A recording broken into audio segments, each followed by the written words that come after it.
Di na lang niya kausapin si Nino. Nino Barzaga. Alright, so anong susunod natin? Digong Chi. Okay, yung hindi raw niya po sinabi na addict si PBBM. Okay. Hindi. Sabi mo hindi eh. 'Di ba? Okay, saglit lang.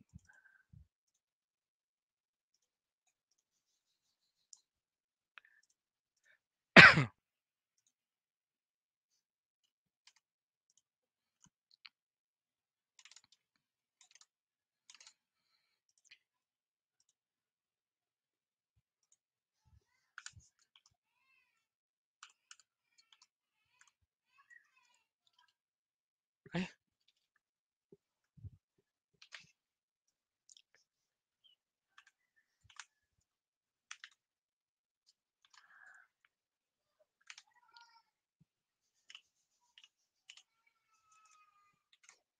magandang araw ho sa inyong lahat, mga kababayan. Ako si JDB, ang inyong abang lingkod. Okay, so pag-usapan naman po naman natin ngayon ito.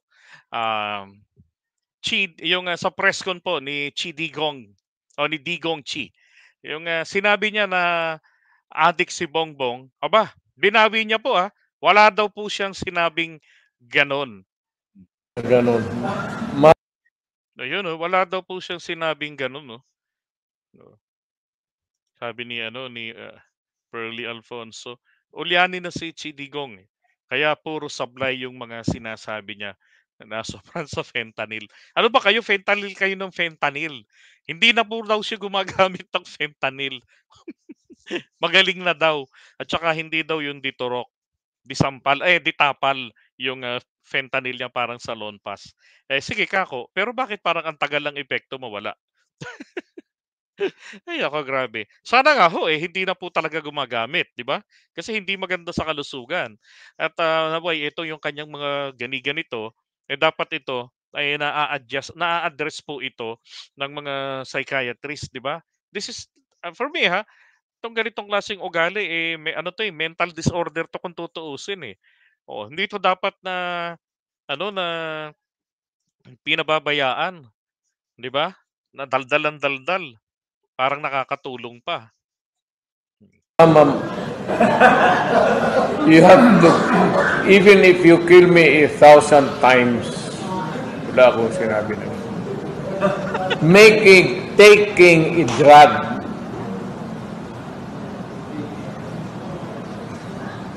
Pero kung sabihin mo, addict, wala akong sinabi na ganun. Patayin ako ni Marcos niyan. Maawa ka naman sa akin. Matanda.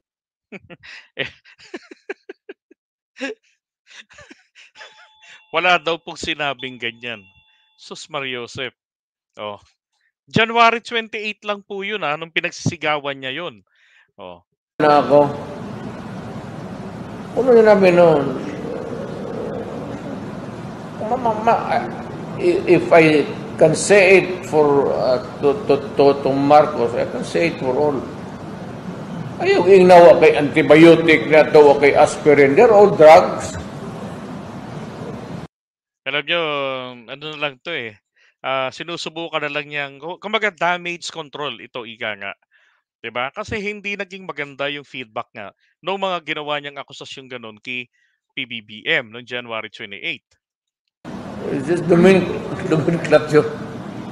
Pero wala akong sinabi na patayin ako ni Marcos niya. Takot pa naman ako mamatay ng matanda na ako. Eto. Ito po yung katibayan na wala po talaga siyang sinabing addict si PBBM. Wala po talaga kayong maririnig rito na sinigaw niya o kahit binulong niya na addict. Ito tingnan niyo That's why sinasabi ko na sa inyo ngayon, si Bongbong Marcos bangag noon, ngayong presidente na bangag natin ang presidente. Hindi naman po addict, bangag lang naman daw po.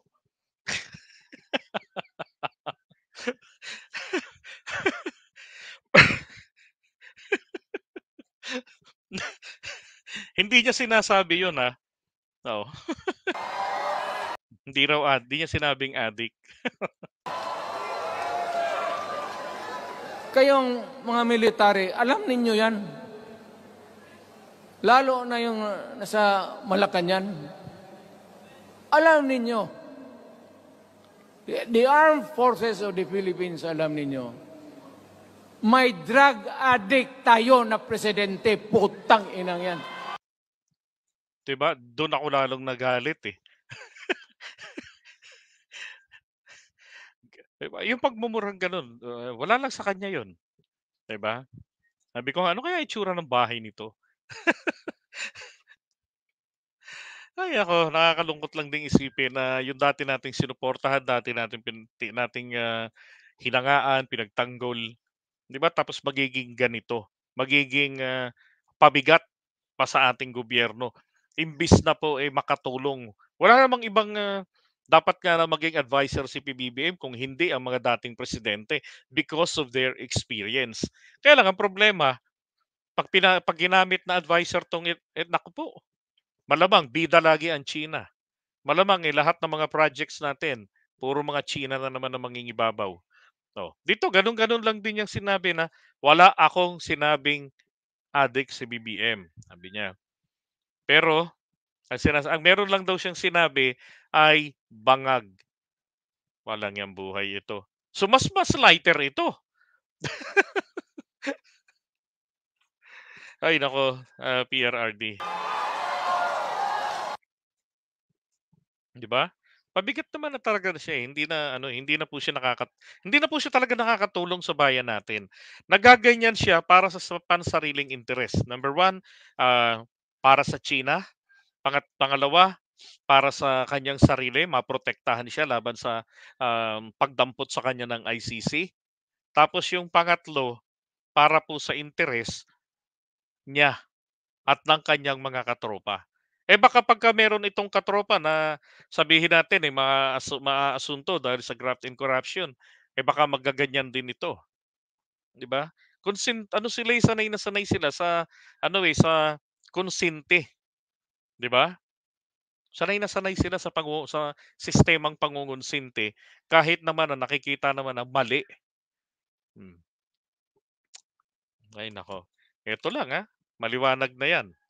Kaya nga do'n sa mga nagsasabi na siya lang ang may malasakit sa bayan, kaysa siya lang yung talagang may pagmamahal para sa bayan. O sige na, angkinin niya ng lahat, 'di ba? Maaaring noon, pero ang problema, ano na po ba siya ngayon? At kung ang idadahilan nitong mga DBS ay matanda na kasi yan, 'di ba? Nag-uulyanin na, abay dapat hindi niyo na binibigyan ng mikropono, hindi niyo na ginagatungan. Oh. 'Di ba? O tingnan ninyo tingnan niyo. Si Imelda Marcos mas matanda sa kanya, tama? 90 anyos 'yun. Siya 80 anyos. Hmm. Si Imelda Marcos hindi po nagnganganak sa pinaggagawa mismo ng kanyang anak na si Amy. 'Di ba? Wala tayong marinig sa kanya. Bakit? Hindi na nga raw po kasi nila ipinararating sa kanya ang mga bagay-bagay. Kasi nga matanda na. Ayaw na nila na ma-stress pa. Hmm.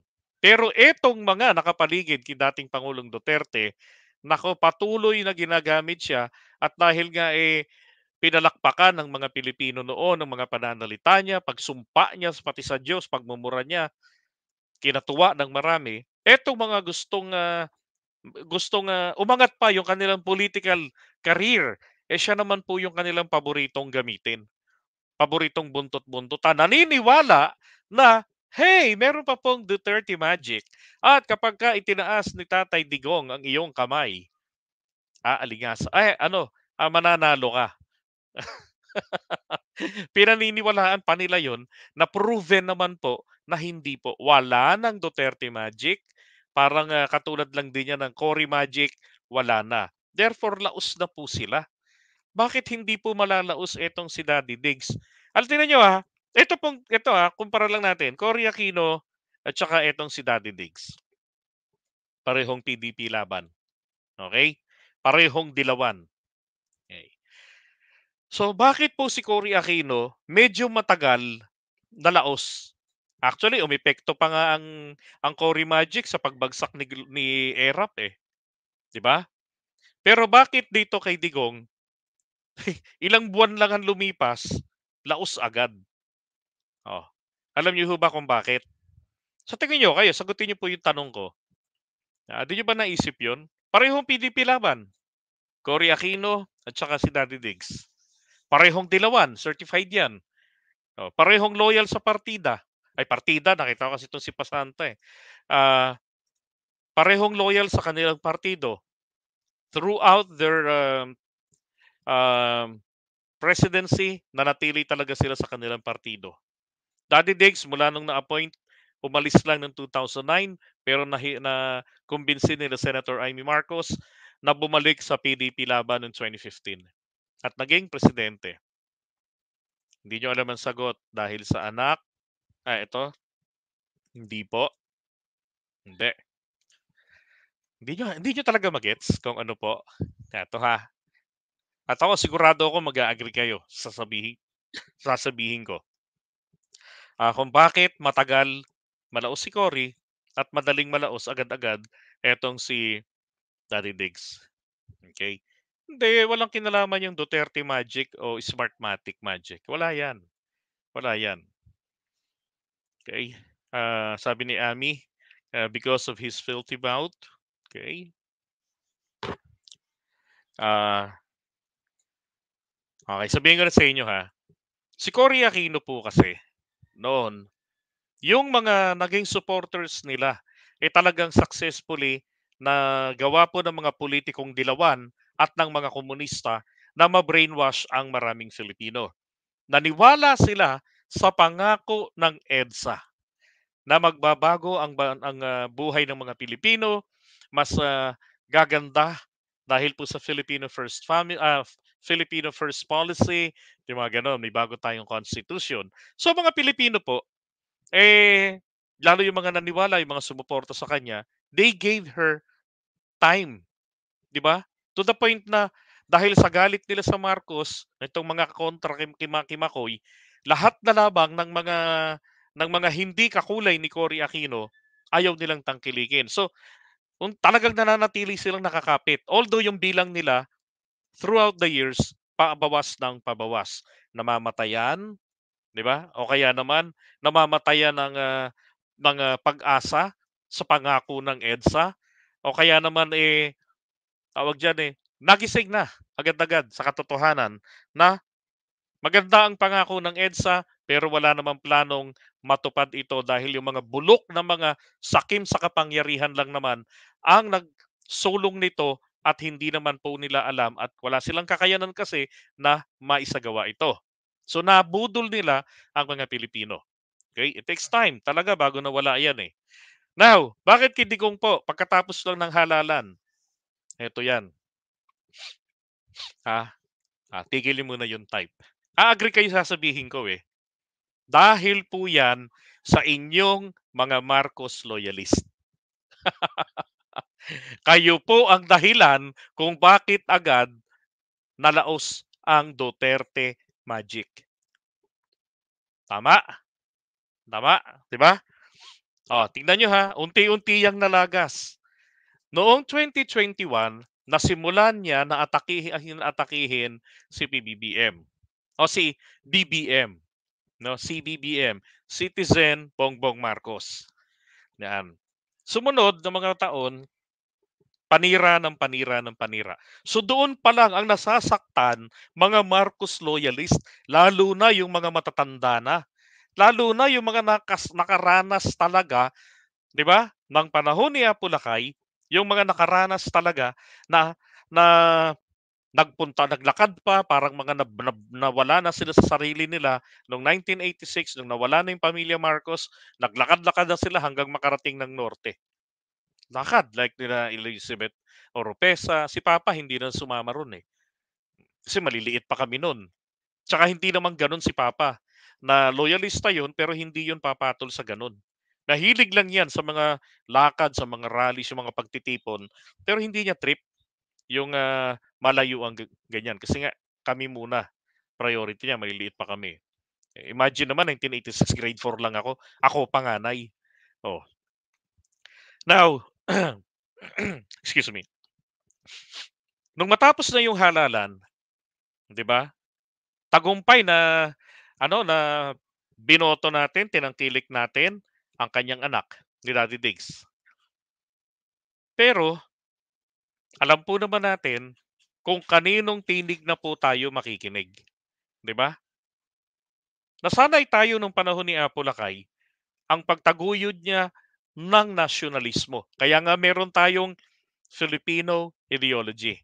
Ang kanyang anak, 'di ba? Lagi rin nating naririnig ang pagiging makabayan para sa bansa. Lalo na natanim sa isip ng maraming loyalista 'to. Nung tinanong niya ni TP, ang sabi niya, for you Mr. For you BBM, um, ano sa yung ano ba yun yung public service? Sabi niya, it is a sacrifice. Eh kung gano'n, bakit mo pinahihirapan ang sarili mo? 'Di ba? So kahit na sabihin natin na nasa alta sosyedad si PBBM, 'di ba? Dating sabi natin spoiled brat, pero nabago eh, 'di ba? Pagkatapos nun, wala na tayong nabalitaang mga balitang hindi maganda na pinagagagawa niya. He became congressman. So nakita po ng mga loyalista na Digong Digong versus BBM, 'di ba? Kumbaga, nagkaroon ng contrast. So doon tayo sa disente. Doon kayo bumalik sa disente. Dahil kaya lang naman kayo nagdigong, totoo to, kaya kayo nag-Duterte, dahil po inendorso ni Aimee. At dahil po kasi inendorso, tinangkilik ninyo. Bakit? Kasi uhaw na uhaw ang mga loyalista sa magiging kakampi ng mga Marcos ng pamilyang yan. Kasi nga, for so many years, di ba? Ilang dekada yaan, 3 dekada, na talagang kinakawawa ang pamilyang yan. Diba? Yung mga anak nila Aimee, anak ni Bongbong, ni PBBM, lumaki sila na nakikita nila sa Guinness Book of World Record ng kanilang lolo, ang pinakadakilang magnanakaw sa Pilipinas. 'Di ba? Pero mabuti naman din po during their lifetime, naging presidente si PBBM, yung mga kaso-kaso ay na-dismiss. 'Di ba? Pati ron sa mga cronies na sinasabi nila, na-dismiss na rin po lahat, 'di ba? O kailan lang balita 'yan. Oh. Tapos siyempre ayaw ng mga loyalista lalo ng mga matatanda na may disiplina. Dahil ang nakasanayan nila yung na nila, they were educated nung panahon ng yung panahon pa ni Apo Lakay o nung nauna pa sa kanya na sistema ng edukasyon ng mga Pilipino ay magagalang. Kaya lang dahil nga lang po sa kagustuhan ninyo na merong maging kakampi para sa pamilya Marcos doon sa Malacanang, you voted for Digong. 16 million votes noong 2016, 'di ba? Eh nung kalabanin niya na si PBBM, ano nangyari? 2022, anong nangyari ron? Lampaso, nainidoro ang PDP laban. Isa lang kung hindi pa artistang sikat si Robin Padilla at kung hindi pa dumikit, 'di ba, sa Uniteam. Oh, zero malamang. Masi-zero malamang ang PDP laban. Eh di lalo na ho ngayon. Bakit? Alam niyo ang totoo, sa 31.6 million votes na naibigay kay PBBM, ha? Kumpara doon sa diferensya ng boto ni PBBM at ni VP Sara at diferensya ng boto ng tatay niya at ni PBBM na mas bumaba pa nitong panahon ni VP Sara, eh masasabi ko ho talaga na kayo hong mga Marcos loyalist, kayo ang game changer. Kayo ang deciding factor, kayo ang magdadrive ng takbo ng politika, ng kalidad ng politika dito sa ating bansa. So fail not to choose the right person sa 2025. Hindi porket tinaas ni kung kani-kaninong kamay. Kayo ang magtitimon. Natural po yan sa mga kapartido at kaalyado na mayroong mga budol dyan na mapapasama sa partido ni PBBM sa 2025 dahil mahina po ang kanyang mismong sariling partido, ang Partido Federal ng Pilipinas. 'Di ba? So natural, meron na namang mga galing sa ibang partido, pero mamili na po kayo ng tama. Tandaan nyo, ng lesson Sa atin itong nangyari po sa Uniteam senatorial slate. And then noong 2019, 'di ba? Paikutan natin si PBBM ng tunay na kakampi, may mga utak, ibagay po natin ang mga senador at ang mga kongresista sa kalidad ng meron tayong presidente. I-match natin. Hindi po artista, hindi po komedyante ang ating presidente. So bagayan natin ang nararapat ng mga senador. Ibalik natin ang integridad, ang kalidad ng politika ng Pilipinas katulad nung araw na inabot ninyo. 'Di ba? Wala hong makakagawa niyan, kayo. Ba't kayo yung sinasabi ko? Kayo ko ng kayo. Okay? Kasi po, imagine biglang nag 31.6 million votes. 'Di ba? Yung mga hindi na mga anak-anak, yung mga hindi na naniniwala, yung mga bagong hindi na naniniwala sa eleksyon, yung iba naman yung mga anak nila naimpluwensyahan ng mga matatanda. Hoy, eto kami noon gano'n. 'Di ba't ang daming kabataan ang nag-register, ang daming kabataan ang bumoto kay PBBM na hindi inaasahan sa mga analysis ng mga political analyst. Hmm. Pero dun sa mga political scientists, nakikita nila na, oops, it's going to be different. Dadami ang mga kabataan, mga bagong henerasyon na susuporta kay BBM. At nangyari yun. Bakit? Kasi nga po yung influence ninyo. 'Di ba? Kaya hanggang 2022, makikita nyo yan. Do the right thing, choose the right person, then we will have the most powerful Senate and Congress. Magiging maganda yan. Yan po yung dapat nating gawin. Okay? Ayan, thank you. Yan, thank you. Saan na yun? Ayun, ito. Eugenio Tanya, thank you. Diba? Akala nila pwedeng kayanin lang. No? Sigaw-sigawan ng ating presidente. Well, nagkamali ho sila ng binangga. Dahil kayo ang binangga po ni Digong. Ako kabilang sa bagong henerasyon, no? Kasi hindi ko inabot ang martial law na may isipan na ako 1976 ako pinanganak, so kailan nawala yung 1982 nawala yun na lift, di ba? Pero naranasan ko naman base rin